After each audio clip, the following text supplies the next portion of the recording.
So hello students. Last video में अपन ने देख लिया था क्वांटिटेटिव डेफिनेशन ऑफ एंट्रोपी क्या होता है, ये क्या होता है, इसका यूज़ क्या होता है, कैसे यूज़ करते हैं। ठीक है, फिर अपन ने ये भी निकाल लिया था कि डेल्टा एस टोटल एग्जैक्टली क्या होता है, डेल्टा एस टोटल को कैसे डिटरमाइन करते हैं, कि एग्जांपल देख लिया था कि डेल्टा एस टोटल और स्पॉन्टेनियस रिएक्शन के बीच में क्या रिलेशन होता है, ये भी अपन ने देख लिया था कि delta S total greater than zero होना चाहिए स्पॉन्टेनियस रिएक्शन के लिए। ठीक है, अब मेन चीज़ है कि कभी भी अपने को अगर स्पॉन्टेनियस रिएक्शन और non spontaneous reaction find out करना रहेगा तो हमेशा अपने को किसकी ज़रूरत पड़ेगी, डेल्टा एस सिस्टम की as well as delta S surrounding की।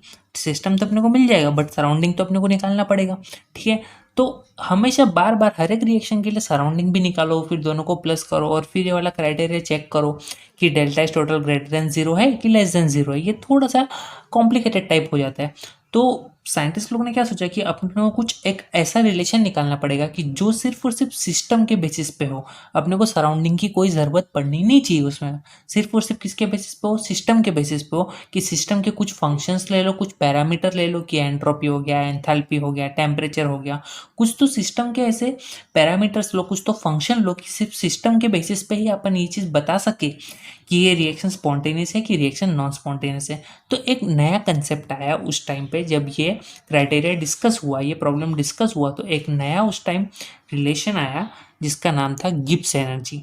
जिसका नाम था गिब्स एनर्जी। तो तुमको ये समझ में आया कि गिब्स एनर्जी का नीड क्या आया, what is the need of Gibbs energy, कि बार बार अपने को डेल्टा एस टोटल निकालने की जरूरत ना पड़े, बार बार अपने को डेल्टा सराउंडिंग निकालने की जरूरत ना पड़े। इसके लिए एक नया क्राइटेरिया है गिब्स एनर्जी। अभी ये जो डेल्टा एस था तुम्हारा एंट्रोपी था, ये स्टेट फंक्शन था कि पाथ फंक्शन था, ये चीज़ याद दिला दो मेरे को। Delta S is the state function, ये चीज़ याद रखना। Entropy is the state function. Path function सिर्फ दो है, वर्क डन एंड एनर्जी। याद रखना, work done and energy, this two are only path function, बाकी सारे के सारे स्टेट फंक्शन है थर्मोडायनामिक्स में। एकदम सिंपल सी चीज़ बता रहा हूँ। ठीक है, चलो तो बात करते हैं गिब्स एनर्जी का।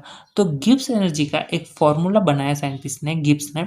तो G equals to H minus T delta T S.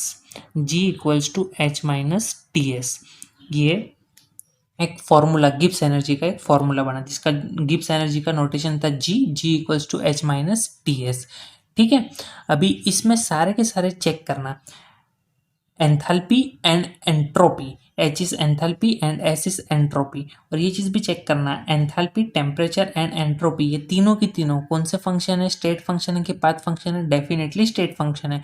तो डेल्टा जी भी कौन सा है, delta G is also a state function. ठीक है, एकदम सिंपल। अगर अपने को चेंज की बात करनी है तो चेंज के लिए क्या हो जाएगा, delta G equals to delta H minus T delta S. Okay, अब मैं यहाँ पे टी को क्यों डेल्टा नहीं लगा रहा हूँ, टेम्परेचर में तो चेंज नहीं कर रहा हूँ ना, क्योंकि मैं कांस्टेंट टेम्परेचर पर रख रहा हूँ ना। देखो आइस वाला एग्जांपल याद करो, आइस वाला एग्जांपल याद करो, ये आइस का क्यूब है। अब आइस के क्यूब को अगर मैं सराउंडिंग टेम्परेचर में ला रहा हूँ जो कि है 35 डिग्री सेल्सियस, तो टेम्परेचर थोड़ी मैं इंक्रीज कर रहा हूँ, टेम्परेचर तो वही रख रहा हूँ ना। ओके, ठीक है।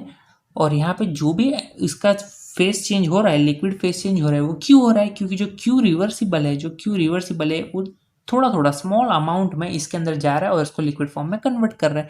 बट टेम्परेचर तो सेम ही है ना, तो एंट्रोपी में तो कुछ चेंज आएगा, एंथैल्पी में भी चेंज आएगा, तो गिब्स एनर्जी में भी चेंज आएगा, लेकिन किस में चेंज नहीं आएगा, टेम्परेचर में। इसके लिए यहाँ पे टी को डेल्टा के अंदर नहीं लिखा है। ओके, सिंपल सा रीजन। तो delta G equal to delta H minus T delta S, ये तो था तुम्हारा गिब्स एनर्जी का इंपॉर्टेंट फॉर्मूला जो तुमको पता होना चाहिए। ठीक है, अब अपन रिलेशन निकालेंगे गिब्स एनर्जी एंड स्पॉन्टेनिटी के बीच, कि गिब्स एनर्जी का फॉर्मूला तो तुमने बता दिया, but Gibbs energy and spontaneity के बीच रिलेशन क्या है, क्योंकि यही चीज़ के लिए तो अपन ने गिब्स एनर्जी को डिराइव किया। गिब्स एनर्जी का नीड तो यही था कि स्पॉन्टेनिटी बताए। तो एग्जैक्टली क्या रिलेशन है गिब्स एनर्जी और स्पॉन्टेनिटी के बीच में, कि डेल्टा जी का ये फॉर्मूला बना, बट डेल्टा जी क्या है, ये जो भी इसका वैल्यू आएगा, न्यूमेरिकल वैल्यू, वो पॉजिटिव वैल्यू है, जीरो है कि नेगेटिव वैल्यू है, क्या है वो एग्जैक्टली। और उससे अपने को क्या समझ में आएगा कि ये रिएक्शन स्पॉन्टेनियस है कि नॉन स्पॉन्टेनियस है, तो वो अभी अपन चेक करेंगे। ठीक है, अब बेसिक क्या था अपना, delta S total, spontaneous reaction का बेसिक क्या था, delta S total equals to delta S system plus delta S surrounding. This is the basic, यही अपन कल पढ़े थे, ठीक है, delta S system plus delta S surrounding. Okay, अब यहाँ पे मैं डेल्टा एस सिस्टम को मैं सिर्फ डेल्टा एस लिख रहा हूँ। ओके, तो एक ही बात हो जाएगी। तो यहाँ पे मैं सिस्टम सबस्क्रिप्ट निकाल दे रहा हूँ, उसका कुछ खास मतलब नहीं है, समझ जाना वो सिस्टम ही है। और delta S surrounding, delta S surrounding, और यहाँ पे है delta S total equals to delta S plus delta S surrounding. अभी डेल्टा एस सराउंडिंग अगर मुझे निकालना है तो delta S surrounding equals to क्या हो जाएगा, Q reversible upon temperature, Q reversible upon temperature. लेकिन अगर मैं ऐसा अज्यूम कर रहा हूँ कि रिएक्शन का जो भी सिस्टम है उसका एंथैल्पी है डेल्टा एच, जो भी सिस्टम है उसका एंथैल्पी है डेल्टा एच, तो सराउंडिंग का एंथैल्पी क्या हो जाएगा, सराउंडिंग का एंथैल्पी तो माइनस डेल्टा एच हो जाएगा। मैंने क्यू साइन चेंज किया क्योंकि मैंने अज्यूम किया है कि जो सिस्टम का एंथैल्पी है वो है प्लस डेल्टा एच, तो सराउंडिंग का तो उसका ऑपोजिट साइन ही रहेगा, मतलब minus delta H upon T. ठीक है, अब ये जो minus delta H upon T है यहाँ पे पुट कर दो, तो ये क्या हो जाएगा, ये बन जाएगा delta S total, delta S total total equals to delta S, यहाँ पे पुट कर दो minus delta H upon T.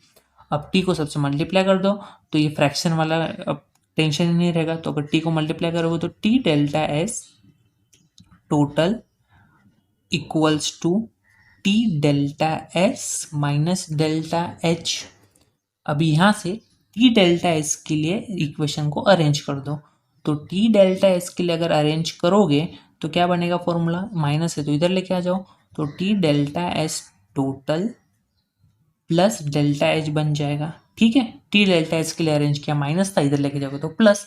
मैं क्यों ऐसा किया, क्योंकि मेरे पास यहाँ पे गिब्स एनर्जी का जो फॉर्मूला है उसमें टी डेल्टा एस है, तो मुझे यहाँ पे टी डेल्टा एस मिल गया। अब टी डेल्टा एस की जगह पे ये वैल्यू पुट कर दो, तो डेल्टा जी का फॉर्मूला क्या बन जाएगा, delta G equals to delta H minus T delta S. T delta S है लेकिन ये माइनस में है, तो ये तो क्या हो जाएगा, डेफिनेटली यहाँ पे माइनस आ जाएगा, ब्रैकेट ओपन करोगे तो टी डेल्टा एस टोटल, और ये प्लस था लेकिन बाहर माइनस है तो ब्रैकेट ओपन किया तो प्लस माइनस माइनस हो जाएगा, माइनस डेल्टा एच, तो ये कैंसिल आउट हो जाएगा।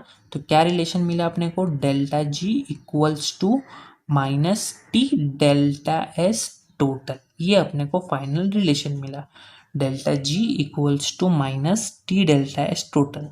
अब इसका मतलब क्या है, अब इसका मतलब क्या है, देखो एक्सप्लेन करते हैं। देखो अभी अपने को रिलेशन क्या मिला, अपने को रिलेशन मिला कि delta G equals to minus T delta S total, ये अपने को रिलेशन मिला। अब बात को समझो, अपन ने लास्ट वीडियो में निकाल लिया था कि अगर delta S total greater than zero रहेगा तो रिएक्शन क्या रहेगा, स्पॉन्टेनियस रहेगा, रिएक्शन क्या रहेगा, स्पॉन्टेनियस रहेगा। तो अगर ये ग्रेटर देन ज़ीरो है, अगर ये ग्रेटर देन ज़ीरो है तो ये माइनस होने की वजह से डेल्टा जी का वैल्यू क्या हो जाएगा, नेगेटिव हो जाएगा। तो अगर डेल्टा जी नेगेटिव है तो रिएक्शन क्या हो गया, रिएक्शन इज या फिर जो भी तुम्हारा प्रोसेस है वो क्या हो जाएगा, वो स्पॉन्टेनियस प्रोसेस हो जाएगा। अब सिमिलरली बात करते हैं नॉन स्पॉन्टेनियस की, तो डेल्टा जी का तो फॉर्मूला तो same, minus delta T S total. अब डेल्टा एस टोटल टोटल अगर लेस देन ज़ीरो है तो क्या होता था, प्रोसेस नॉन स्पॉन्टेनियस होता था, प्रोसेस क्या होता था, नॉन स्पॉन्टेनियस होता था। ठीक है, अब ये चीज़ इसमें पुट कर दो, अगर ये लेस देन ज़ीरो है मतलब माइनस में रहेगा, माइनस माइनस प्लस हो जाएगा, तो डेल्टा जी का वैल्यू क्या हो जाएगा, पॉजिटिव। अगर डेल्टा जी पॉजिटिव है तो रिएक्शन क्या रहेगा, रिएक्शन रहेगा नॉन स्पॉन्टेनियस, रिएक्शन रहेगा नॉन स्पॉन्टेनियस। और अभी जो तुम्हारा तीसरा क्राइटेरिया था कि अगर डेल्टा एस टोटल ज़ीरो है तो सिस्टम इक्विलिब्रियम में है, T O T A L, total अगर ज़ीरो है तो सिस्टम इक्विलिब्रियम में है। तो अगर यहाँ पे पुट करोगे तो डेल्टा जी इक्वल्स टू यहाँ पे ज़ीरो, अब यहाँ पे अगर यहाँ पे ज़ीरो है मल्टीप्लाई में तो ये साइन का तो कुछ मतलब ही नहीं निकलता, तो डेल्टा जी क्या हो जाएगा, ज़ीरो। तो अगर डेल्टा जी ज़ीरो है तो सिस्टम क्या है, इक्विलिब्रियम में है।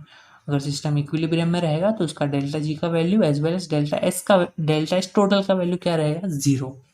तो यहाँ से अपन ने रिलेशन देख लिया, डेल्टा जी क्या होना चाहिए स्पॉन्टेनिटी के लिए, कि डेल्टा जी नेगेटिव है तो रिएक्शन या तो जो भी तुम्हारा प्रोसेस है वो स्पॉन्टेनियस, अगर डेल्टा जी पॉजिटिव है तो रिएक्शन नॉन स्पॉन्टेनियस, और डेल्टा जी ज़ीरो है तो इट इज़ इन इक्विलिब्रियम। ठीक है, ये चीज़ एकदम क्लियर हो गया, एकदम डिटेल्ड में क्लियर हो गया। ठीक है, ये चाहिए तो एक बार वापस से देखना, एक छोटा सा डेरिवेशन अभी जस्ट मैंने कराया वो डेल्टा जी वाला, वापस एक बार देख लेना, नहीं समझ में आया है तो एकदम क्लियर हो जाएगा। ठीक है, अब बात करते हैं टेम्परेचर को लेके क्या कंडीशंस हो सकते हैं। क्यों मैं ऐसा बोल रहा हूँ टेम्परेचर को लेके, क्योंकि यहाँ पे इंपॉर्टेंट चीज़ टेम्परेचर भी तो रोल प्ले कर रहा है। क्यों टेम्परेचर रोल प्ले कर रहा है, क्योंकि जो तुम्हारा फॉर्मूला है डेल्टा जी का, क्या फॉर्मूला है तुम्हारा डेल्टा जी का, कि delta G equals to delta H minus T delta S. Okay, ये तुम्हारा फॉर्मूला है। अब ये फॉर्मूला में तुम लोग ने टेम्परेचर को भी तो काउंट किया है, मतलब टेम्परेचर भी तो रोल प्ले करेगा। ठीक है, तो ये जो मैंने तुमको क्राइटेरिया बताया इसमें कोई एक्सेप्शन नहीं है कि डेल्टा जी नेगेटिव रहेगा तो स्पॉन्टेनियस, डेल्टा जी पॉजिटिव रहेगा तो नॉन स्पॉन्टेनियस। लेकिन ये चीज़ है कब, एट लो टेम्परेचर कि एट ऑल टेम्परेचर, या तो ये चीज़ है कब, एट हाई टेम्परेचर कि एट लो टेम्परेचर, कि या तो एट ऑल द टेम्परेचर, चाहे टेम्परेचर हाई हो चाहे टेम्परेचर लो हो। तो टेम्परेचर का भी रोल यहाँ पे इम्पोर्टेंट है जो अपने को पढ़ना पड़ेगा। ठीक है, अब इसको मैं एकदम सिंपली ग्राफिकल फॉर्म में समझाता हूँ, एक ग्राफ ही तुमको बना के दिखा देता हूँ जिससे ये चीज़ एकदम आसान हो जाएगी तुम्हारे लिए। ठीक है, तो ध्यान से देखना इसको। अब यहाँ पे एक मैं ग्राफ बनाने जा रहा हूँ, छोटा सा ग्राफ है, कुछ है नहीं, ध्यान रखना। अभी ये जो है ये डेल्टा जी का लाइन है, ये जो एक्सिस है ये डेल्टा जी का एक्सिस है, Y axis is delta G axis, और जो एक्स एक्सिस है this is the temperature axis, जो एक्स एक्सिस है this is the temperature axis. ठीक है, और अब ये रेफरेंस है तो ये जीरो रहेगा, सीधी सी बात है। This is the positive side and this is the negative side, ये तो सिंपल सी चीज़ है, सबको पता होती है। चलो, अब इम्पॉर्टेंट चीज़ क्या है, देखो अगर जो डेल्टा एच है एंथैल्पी है, अगर जो डेल्टा एच है एंथैल्पी, अगर ये एंथैल्पी पॉजिटिव रही प्लस डेल्टा एच रहा, एंथैल्पी पॉजिटिव है लेकिन जो एंट्रोपी है वो नेगेटिव है, माइनस डेल्टा एस है। अगर ऐसा रहा कोई भी सिस्टम का, अगर एंथैल्पी प्लस रहा और एंट्रोपी माइनस रहा, तो चाहे टेम्परेचर कोई भी हो, ये लो टेम्परेचर हो या हाई टेम्परेचर हो, उसका जो डेल्टा जी वो हमेशा क्या रहेगा, हमेशा उसका डेल्टा जी पॉजिटिव रहेगा। और डेल्टा जी पॉजिटिव रहेगा तो रिएक्शन क्या है, reaction is a non spontaneous reaction. ठीक है, अब बात करते हैं दूसरी चीज़ का। दूसरा कंडीशन ऐसा है कि, चलो यहीं से बताता हूँ। दूसरा कंडीशन जो है यहीं से बताता हूँ कि सपोज करो दूसरा कंडीशन ऐसा अगर आता है कि एक है माइनस डेल्टा एच और एक है माइनस डेल्टा एस, एक है माइनस डेल्टा एस, एक है माइनस डेल्टा एच, मतलब एंथैल्पी भी नेगेटिव और एंट्रोपी भी नेगेटिव। अगर ऐसा होगा तो लो टेम्परेचर पे, ये है लो टेम्परेचर पे नेगेटिव होगा। देखो यहाँ तक चीज़ें नेगेटिव है, मतलब at low temperature delta G is negative, but जैसे ही तुम लोग ये टेम्परेचर को क्रॉस कर जाते हो, दिस इज द इक्विलिब्रियम, यहाँ पे डेल्टा जी जीरो है, मतलब this is the equilibrium condition. अगर जैसे तुम लोग हाई टेम्परेचर पे जाते हो तो डेल्टा जी का वैल्यू पॉजिटिव हो जाता है। ठीक है, अब और भी तो कंडीशंस अराइज होते हैं कि सर अगर ऐसा रहा तो क्या होगा, कैसा रहा, देखो अगर सर ऐसा रहा तो क्या होगा, ग्राफ बनेगा कुछ ऐसा कि अगर एंथैल्पी प्लस में है, अगर एंथैल्पी प्लस में है और एंट्रोपी भी प्लस में है, अगर ऐसा कंडीशन रहा कि एंथैल्पी भी प्लस में है एंट्रोपी भी प्लस में है, तो वापस से ये जो पॉइंट रहेगा ये रहेगा इक्विलिब्रियम का पॉइंट। अब लो टेम्परेचर पे डेल्टा जी का वैल्यू क्या आ रहा है, पॉजिटिव आ रहा है। कौन से कंडीशंस के लिए, ये कंडीशन के लिए जहाँ पे प्लस डेल्टा एच हो और प्लस डेल्टा एस हो। लेकिन जैसे तुम लोग टेम्परेचर इंक्रीज कर देते हो एट हाई टेम्परेचर, तो हाई टेम्परेचर पे डेल्टा जी कहाँ चला जाता है, नीचे। ये देखो ये कहाँ आ रहा है ग्राफ, नीचे नेगेटिव की तरफ आ रहा है, मतलब ये जो प्रोसेस है तुम्हारा स्पॉन्टेनियस प्रोसेस हो गया। ठीक है, अब एक लास्ट कंडीशन बचता है कि अगर ऐसा होगा तो क्या होगा।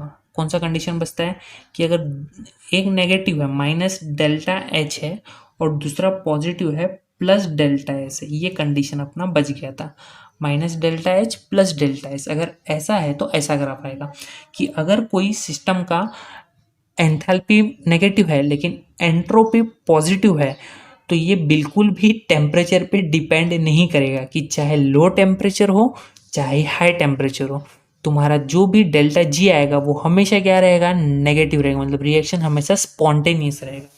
तो ग्राफ बताने का सिंपल सा मीनिंग ये था कि तुमको टेम्परेचर और ये सारे फंक्शंस के बीच में रिलेट करना आना चाहिए। क्वेश्चन ऐसा आता है, तुमको 4 कंडीशन दे देगा, 4 ऑप्शन दे देगा, option A, option B, option C and option D, और पूछेगा कौन से केस में रिएक्शन इज ऑलवेज स्पॉन्टेनियस।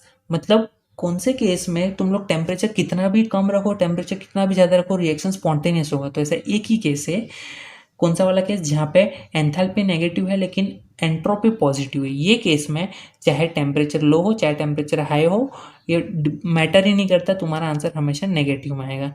ठीक है, लेकिन कहाँ मैटर करता है, ये 2 कंडीशंस में मैटर करता है कि टेम्परेचर चेंज करोगे तो एंथैल्पी, सॉरी, तुम्हारा डेल्टा जी पॉजिटिव या तो नेगेटिव चेंज हो सकता है।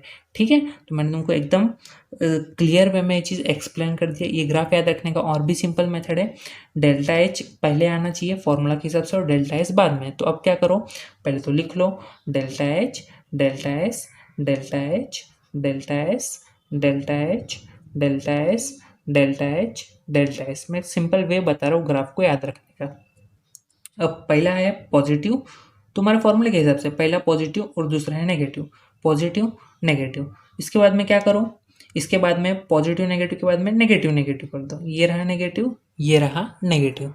ठीक है, इसके बाद में ये रहा पॉजिटिव, ये रहा पॉजिटिव, फिर ये रहा नेगेटिव, ये रहा पॉजिटिव।